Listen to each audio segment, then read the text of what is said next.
L'histoire que nous allons vous raconter dans une seconde est tout simplement incroyable. Une femme va venir nous dire qu'on lui a posé 2 stérilés sans s'en apercevoir. Les conséquences pour elle sont dramatiques.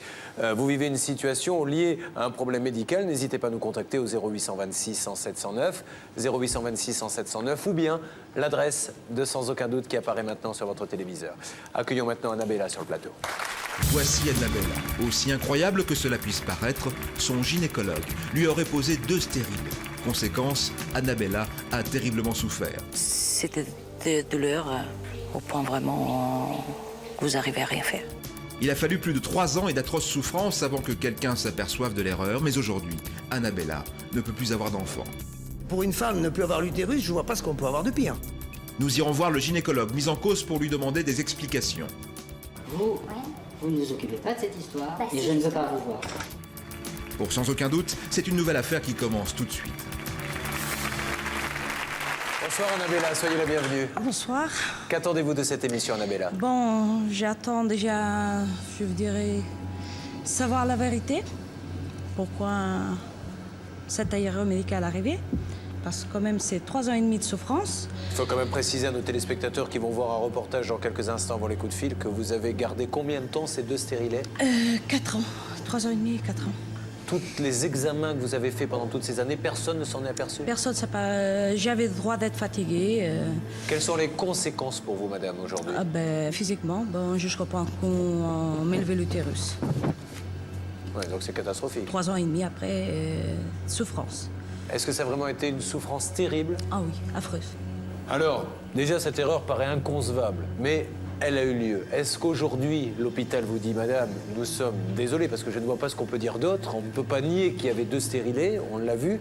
Qu'est-ce que l'on vous dit?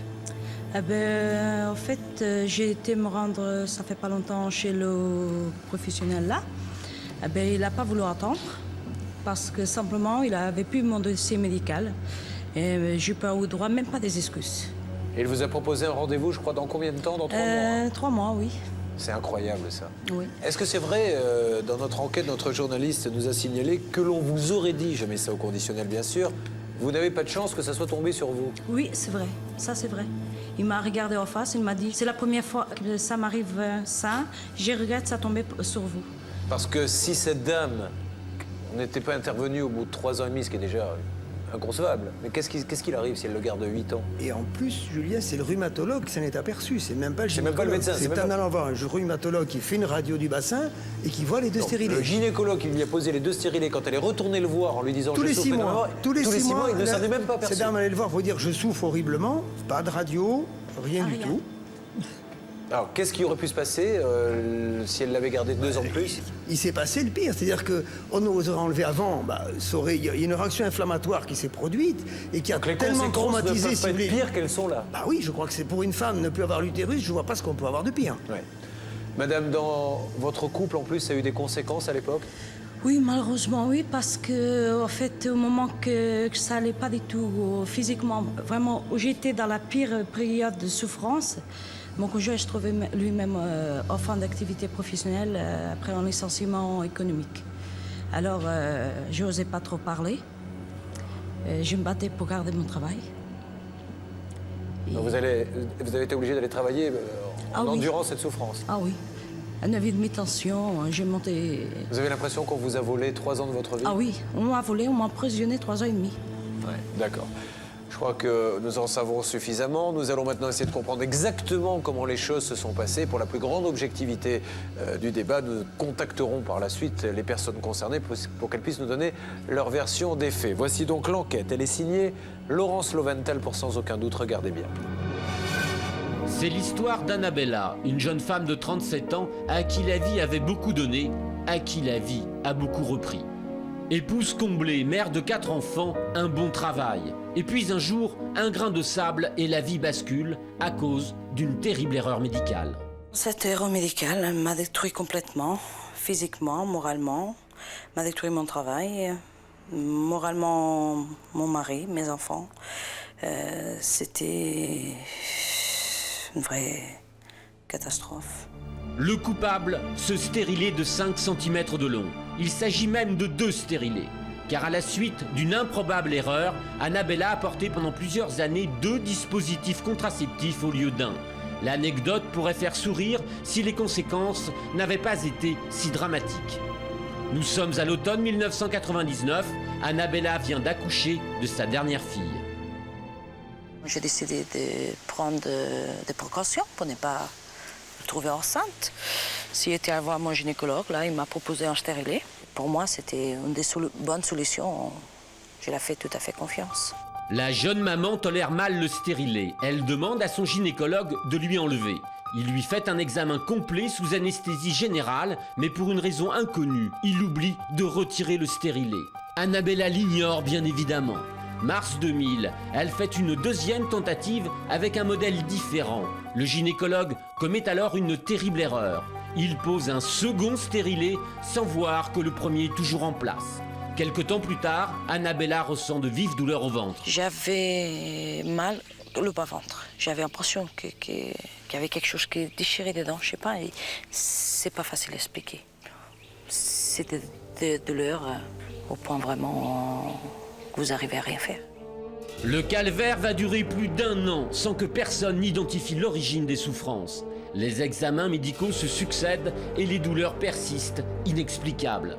Juin 2003, un rhumatologue prescrit une radio. Celle-ci révèle enfin la clé du mystère. La première question qu'il m'a posée, c'est « Avez-vous peur de tomber enceinte ?» Je ne comprenais pas sa question.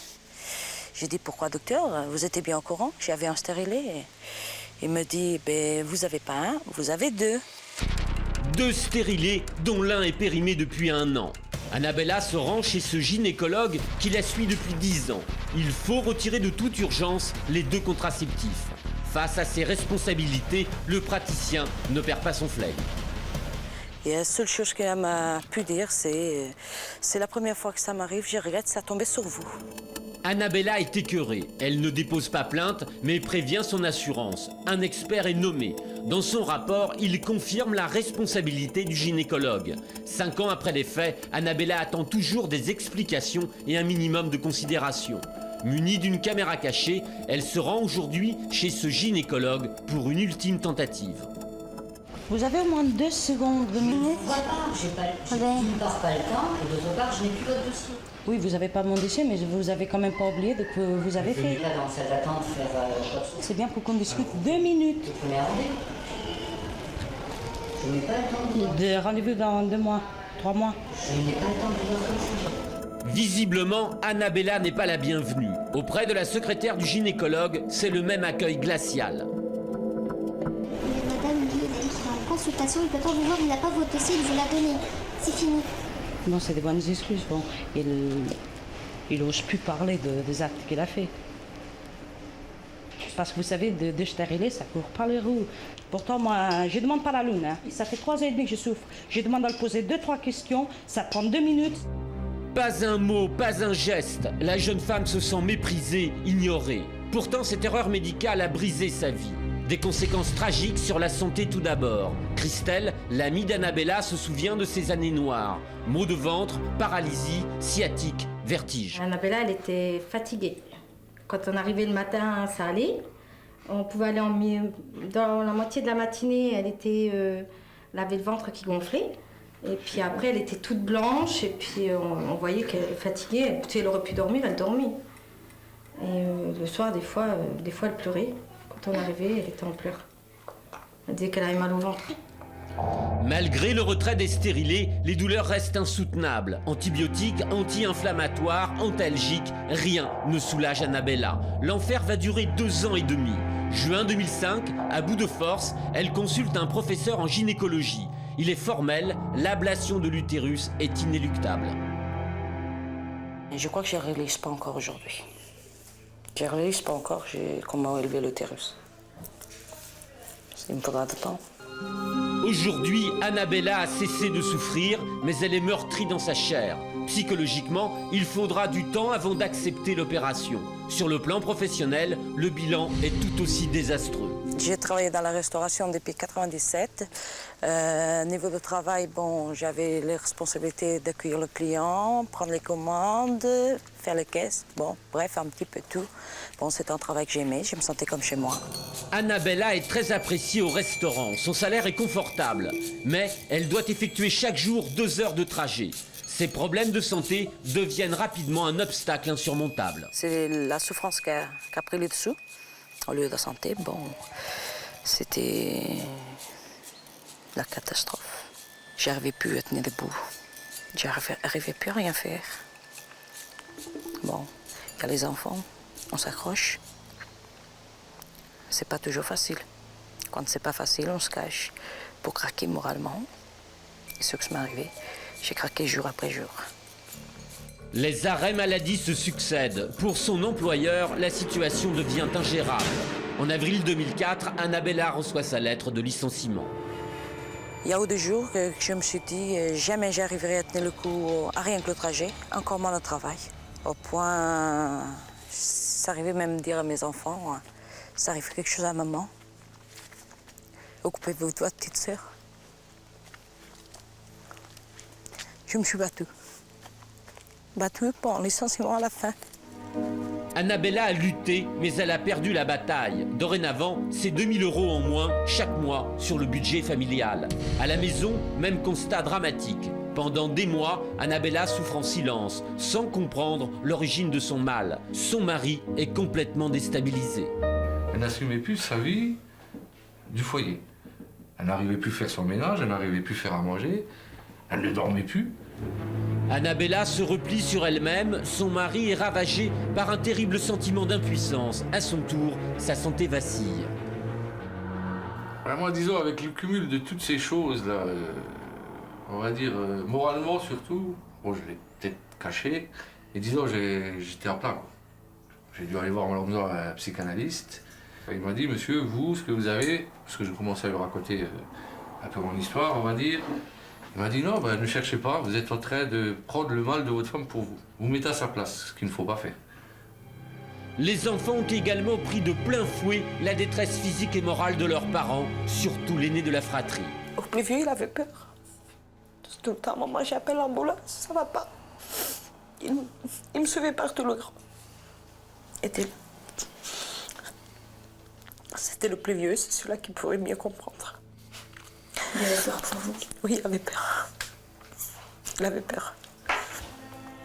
Santé, travail, famille, Annabella et son entourage ont payé le prix fort. Pour la jeune femme, l'heure des comptes a sonné.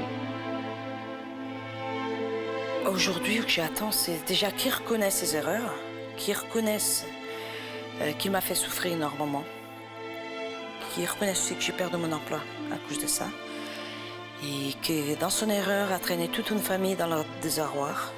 C'est pas une souffrance en moi, de moi, c'était 3 ans et demi. Et ça, pour faire un deuil, on a besoin qu'on fasse quelque chose. J'ai besoin de faire ces deuils-là pour repartir et pouvoir vivre. L'enquête est signée Laurence Loventhal, pour sans aucun doute. Toute votre famille, finalement, a souffert de tout ça. On peut dire ça. Les enfants aussi, vraiment? Ah oui, bon, on a caché la plus petite, bon, elle était trop jeune, hein. Au moment que j'ai commencé à souffrir, c'est vers ses 3 ans. C'est le printemps 2002.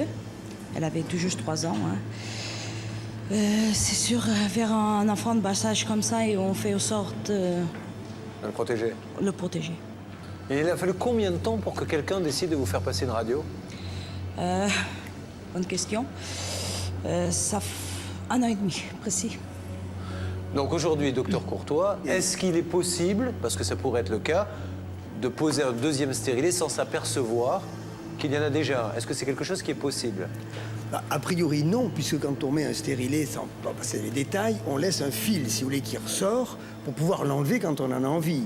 Donc, quand vous remettez dans l'utérus, dans le même endroit, un 2e stérilet, a priori, vous voyez parfaitement le fil du 1er stérilet. Donc, a priori, on ne peut pas mettre un 2e stérilet sans s'apercevoir qu'il y en a déjà un.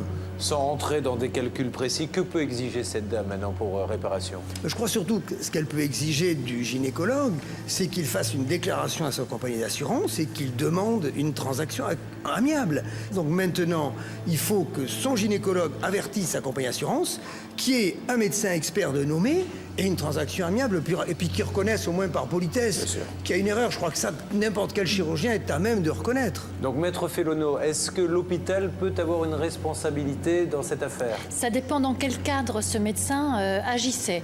On a l'impression qu'il est dans les locaux d'un établissement public, mais vous savez que les médecins peuvent avoir leur cabinet personnel aussi, et puis utiliser le bloc opératoire, toute la première intervention que l'on a vue dans le reportage, en louant le local, pas forcément en tant que salarié de l'hôpital. Donc on a beaucoup de questions qui pour l'instant sont en suspens, et la première, c'est effectivement où est le dossier médical de madame, que l'on sache quelle est la première intervention qu'elle a subie où il devait enlever le premier stérilet, pourquoi ne l'a-t-il pas fait, pourquoi a-t-il mis un deuxième, etc., pour arriver à ses souffrances et cette opération finale. Nous allons donc essayer de donner nos premiers coups de fil, mais auparavant, nous allons contacter notre journaliste, Laurence Loventhal, qui est en duplex sur place, si jamais, ce qui pourra peut-être être le cas, personne ne veut nous répondre, que Laurence puisse intervenir pour avoir des explications, essayons de la contacter.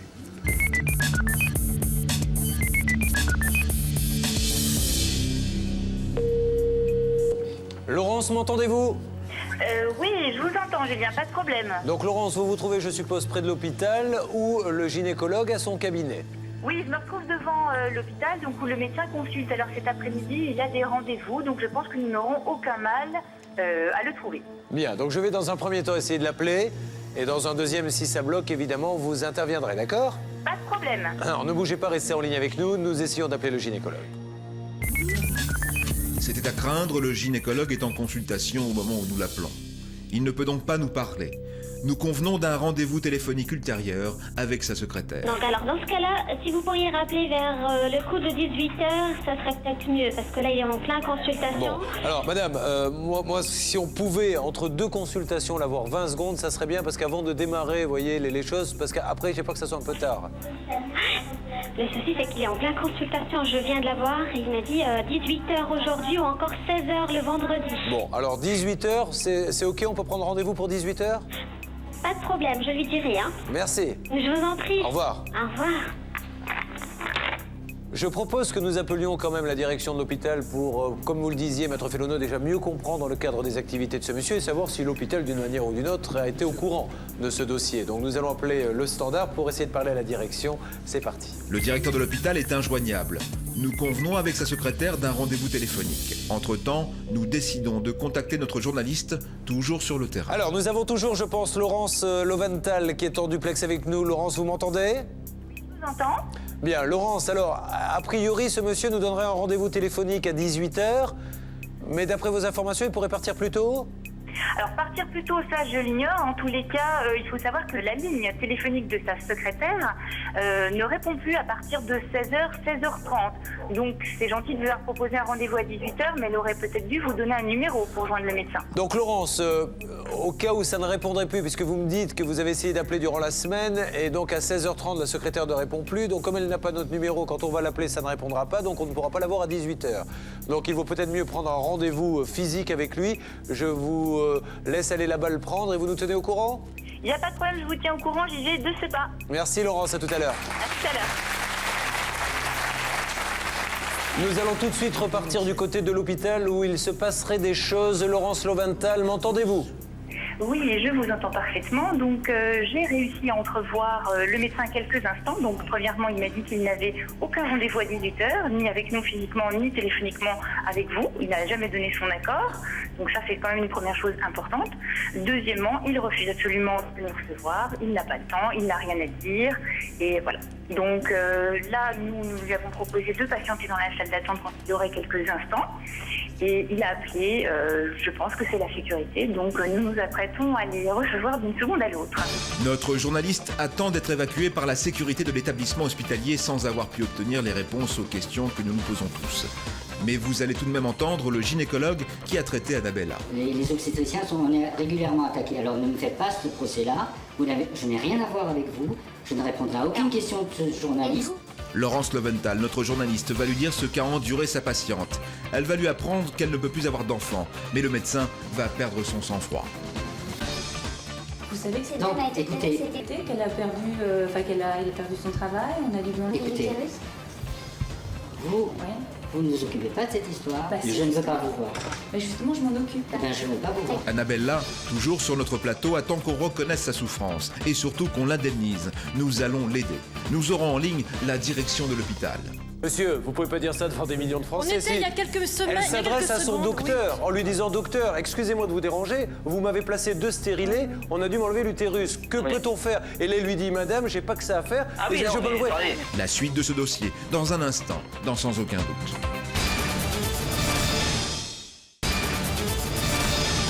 Il y a quelques minutes, nous recevions Annabella sur le plateau de Sans aucun doute.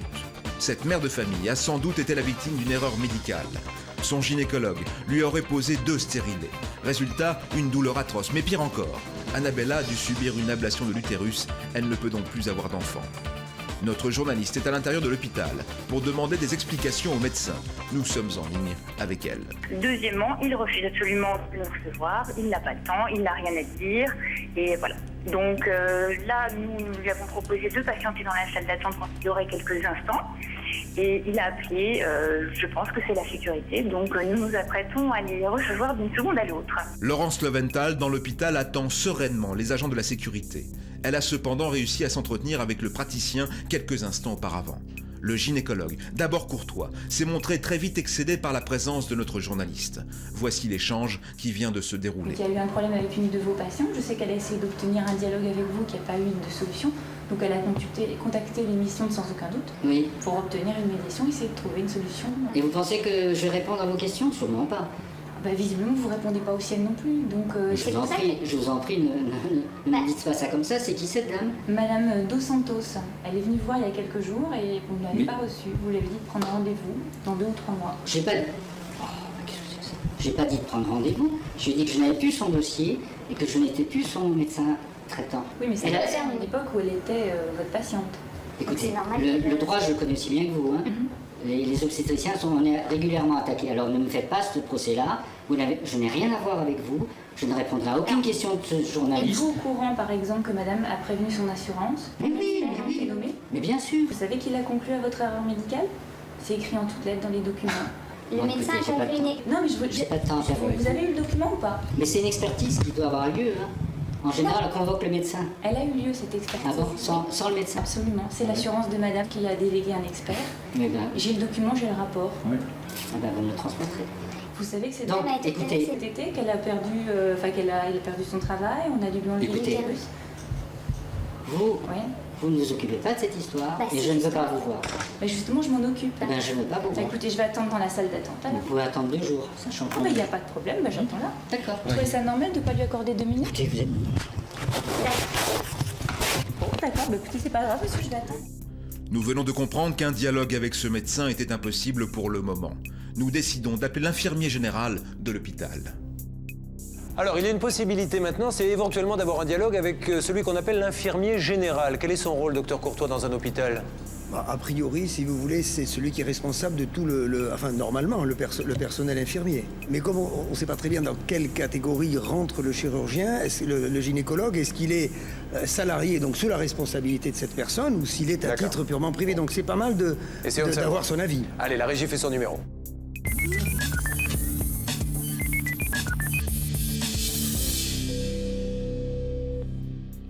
Oui, allô? Oui, Julien Courbet de l'émission Sans aucun doute. Bonjour, monsieur. Pardonnez-moi de vous déranger, monsieur. Alors, je ne sais pas si vous allez pouvoir faire quelque chose pour moi, mais au moins peut-être m'aiguiller. Je vous écoute. Julien Courbet revient sur le cas d'Annabella avec le directeur des soins de l'hôpital. Il nous donne plusieurs précisions concernant le statut du gynécologue ainsi que la marche à suivre pour aider notre témoin.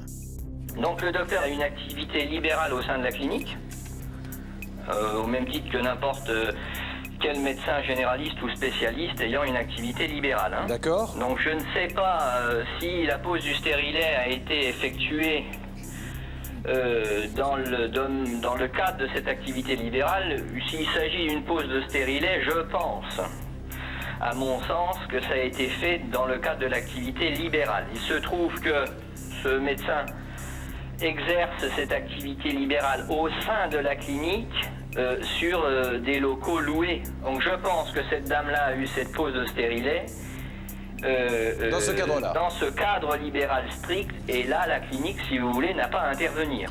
Alors, docteur Courtois, Non, enfin, bonjour monsieur. Mais je crois qu'une deuxième intervention a eu lieu un mois après, et elle a été faite sous anesthésie générale. Donc là, on rentre dans le cadre d'un acte chirurgical. Si ça s'est fait chez nous, on est dans le cadre d'une hospitalisation.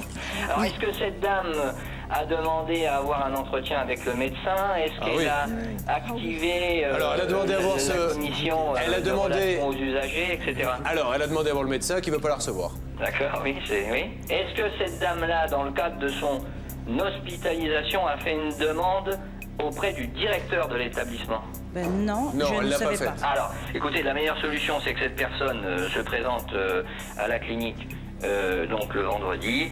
Je marque rendez-vous, elle me demande, je lui donnerai l'ensemble de la procédure, on verra comment on peut faire en sorte que les choses s'arrangent, ou en tout cas répondre aux questions qu'elle doit avoir. Monsieur, vous n'y êtes absolument pour rien, mais glissez un petit mot au gynécologue.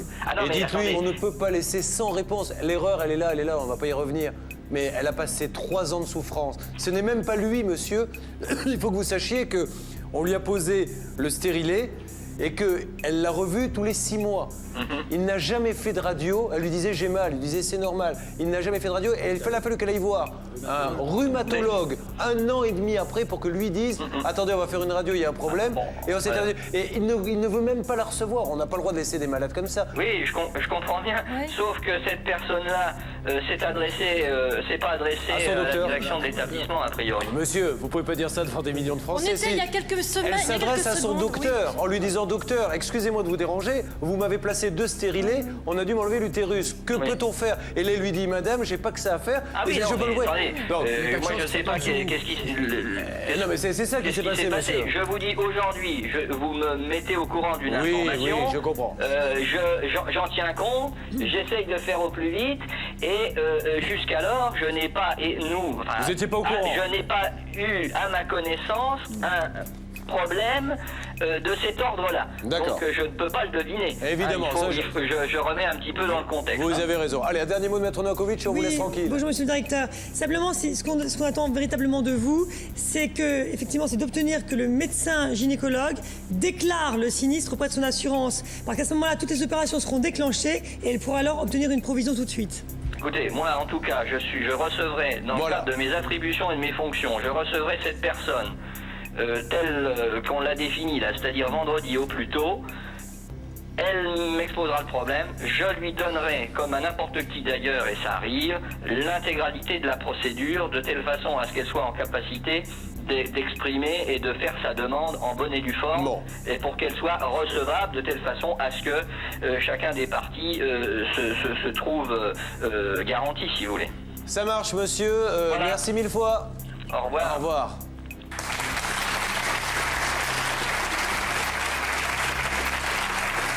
Bon, Annabella, là, les choses sont sur les bons rails. Vous allez rencontrer ce monsieur vendredi. Peut-être que quelqu'un de l'équipe vous accompagnera et ensuite, on va faire en sorte que les choses aillent très vite. Mais encore une fois, il est regrettable. Je comprends que ce monsieur dise qu'il y a une procédure à suivre. Mais la première des procédures, me semble-t-il, c'est que le médecin rappelle son patient et lui dise « Madame, il y a eu un problème, je vais vous aiguiller ». Donc, madame, vendredi, vous allez à ce rendez-vous. Et on se retrouve, nous, après. Vous nous dites comment ça s'est passé. J'espère qu'on annoncera de bonnes nouvelles, mais je vois mal comment ce dossier ne pourrait pas aboutir très rapidement. D'accord? Ok, merci. Vous nous tenez au courant? Oui. On s'occupe de vous, un journaliste va vous accompagner. Ok, merci. Merci 1000 fois, Annabella. Nous allons suivre jusqu'à son terme le dossier d'Annabella. Je tiens déjà à remercier toute l'équipe sans aucun doute. C'est énormément pour moi. Un grand merci à toute l'équipe.